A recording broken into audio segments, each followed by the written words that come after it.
ఇంట్లో ఎంత మంచి కూరున్నా సరే మనము ఫస్ట్ ఒక ముద్ద పొడితోటైతే తింటాం కదా!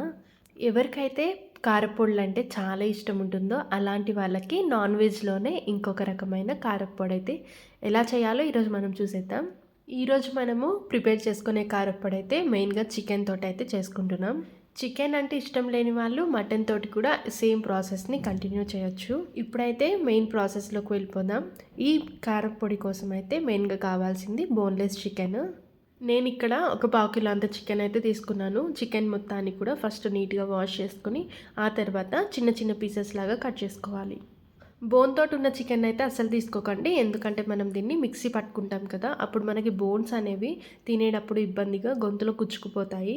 కట్ చేసుకున్న చికెన్‌లోకి కొంచెం సాల్ట్, కొంచెం పసుపు, అలానే ఒక చెక్క నిమ్మరసం అయితే పిండేసుకొని బాగా మిక్స్ చేసేసుకొని పక్కనైతే పెట్టేసుకోవాలి. నిమ్మరసం పిండుకోవడం వల్ల నీచు వాసన అనేది అస్సలు రాకుండా ఉంటుంది. చాలా టేస్టీగా ఉంటుంది. నెక్స్ట్ అయితే ఇందులోకి కావాల్సిన మసాలానైతే మనము ప్రిపేర్ చేసుకుందాము. దానికోసం అయితే ఒక పాన్ పెట్టుకొని అందులో కొంచెం ఆయిల్ యాడ్ చేసుకొని కొంచెం జీలకర్ర, కొన్ని ధనియాలు, అలానే కొన్ని మెంతులు కూడా వేసుకొని బాగా ఫ్రై చేసుకోవాలి.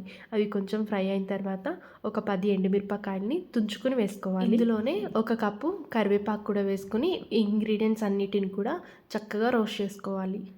మనం ఇలా ఫ్రై చేసుకుంటున్నప్పుడు ఫ్లేమ్ అనేది ఎప్పుడు కూడా స్లో ఫ్లేమ్ మీద మాత్రమే పెట్టుకుని దగ్గరుండి కలుపుకుంటూ బాగా ఫ్రై చేసుకోవాలి. ఇవన్నీ ఫ్రై అయిపోయిన తర్వాత ఒక ప్లేట్లోకి తీసుకుని చల్లారి పెట్టేసుకోవాలి. నెక్స్ట్ అయితే అదే ప్యాన్లో మనం ఇందాక కలిపి పెట్టుకున్న చికెన్ పీసెస్ అని అయితే వేసేసుకొని ఒక్క నిమిషం పాటు బాగా ఉడకనివ్వాలి. మూత పెట్టేసుకుని స్లో ఫ్లేమ్ మీద వదిలేస్తే కనుక అందులో నుంచి వాటర్ వచ్చేసి ఆ వాటర్లోనే చికెన్ మొత్తం కూడా బాగా కుక్ అయిపోతుంది. ఇలా వాటర్ మొత్తం డ్రై అయిపోయిన తర్వాత ఇందులోకి అయితే కొంచెం ఆయిల్ని అయితే యాడ్ చేసుకోవాలి. ఇందులోకి ఆయిల్ అయితే ఎక్కువేం అవసరం ఉండదు. ముక్కలన్నీ తడిసేలాగా కొంచెం ఆయిల్ని అయితే వేసుకుంటే సరిపోతుంది. ఇప్పుడైతే దగ్గరుండి ఈ ముక్కలన్నీ కూడా రెడ్ కలర్లో బాగా ఫ్రై అయ్యేంత వరకు కలుపుకోవాలి. ఈ కారప్పొడి ప్రాసెస్ అనేది చాలా ఈజీగానే ఉంటుంది. ఒక్క 5 మినిట్స్‌లో అయితే మనం ప్రిపేర్ చేసేసుకోవచ్చు. ఈ ముక్కల్ని ఫ్రై చేసుకునేటప్పుడు ఫ్లేమ్‌ని అయితే మీడియం ఫ్లేమ్‌లో పెట్టుకొని ఫ్రై చేసుకుంటే లోపల వరకు కూడా చక్కగా ఫ్రై అవుతాయి. హై ఫ్లేమ్ మీద పెట్టుకుని ఫ్రై చేసుకుంటే కనుక బయట చాలా క్రిస్పీగా అయిపోయి లోపలంతా సాఫ్ట్‌గా వాటర్‌గా ఉంటుంది. అలా చేయడం వల్ల ఎక్కువ రోజులైతే నిల్వ ఉండదనమాట. సో, నేను వీడియో క్లిప్‌లో చూపించినట్టుగా ముక్కలన్నీ కూడా ఫ్రై అయిపోయిన తర్వాత వాటిని పక్కకు తీసేసుకొని చల్లారపెట్టుకోవాలి. ఇప్పుడైతే వీటన్నిటిని మిక్సీ పట్టుకుందాము. ఫస్ట్ అయితే మనం ప్రిపేర్ చేసుకున్న మసాలా అంతా కూడా వేసేసుకొని స్మూత్ పేస్ట్ లాగా ప్రిపేర్ చేసుకోవాలి.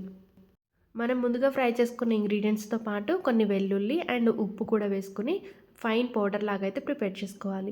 వెల్లుల్లి అనేది కొంచెం ఎక్కువ యాడ్ చేసుకోండి. టేస్ట్ అనేది బావుంటుంది. ఇలా ఒకసారి పొడి చేసుకున్న తర్వాత ఇందులోకి మనం ముందుగా ఫ్రై చేసుకొని పెట్టుకున్న చికెన్ పీసెస్‌ని ఆయిల్‌తో సహా వేసేసుకోవాలి. వీటిని మనము ఎక్కువసేపు గ్రైండ్ చేయాల్సిన అవసరం లేదు. ఒక 2 సార్లు తిప్పుకుంటే కనుక మనకి వీడియో క్లిప్‌లో చూపిస్తున్నట్టుగా చక్కగా పొడిలాగా రెడీ అయిపోతుంది. ఎక్కువ ఎండుమిరపకాయలు యూజ్ చేయలేము అన్నవాళ్ళు ఎండుమిరపకాయల క్వాంటిటీని కొంచెం తగ్గించి ఇందులో కొంచెం కారం కూడా యాడ్ చేసుకోవచ్చు. మీకు టేస్ట్ అనేది ఇంకా స్పైసీగా ఉండాలంటే కొంచెం ఇందులో గరం మసాలాను కూడా యాడ్ చేసుకోవచ్చు. నేనైతే యాడ్ చేయడం లేదు. సో, ఫైనల్‌గా మన టేస్టీ చికెన్ కారం పొడి అయితే రెడీ అయిపోయింది. దీన్ని మనం వేడి వేడి అన్నంలోకైనా లేదంటే టిఫిన్స్‌లోకైనా సరే ట్రై చేయొచ్చు. చాలా బావుంటుంది.